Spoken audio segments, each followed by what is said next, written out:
ভূমিষ্ঠ আছেন বাকশাল বাংলাদেশে থাকতো না আওয়ামী লীগ অনুষ্ঠানকে চট্টগ্রাম ৩ শহীদ আসনের সংগঠনের সকল প্রাদেশিক সর্বপ্রথম ইকবাল হোসেন সভাপতি এবং মোবারক আলী বিজয় যাদের জন্য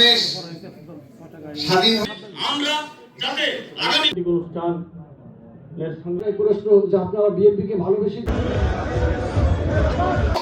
আমরা 5 কোটি প্রবাসী যারা এই আন্দোলনের শহীদ হয়েছেন বাংলাদেশের সভাপতি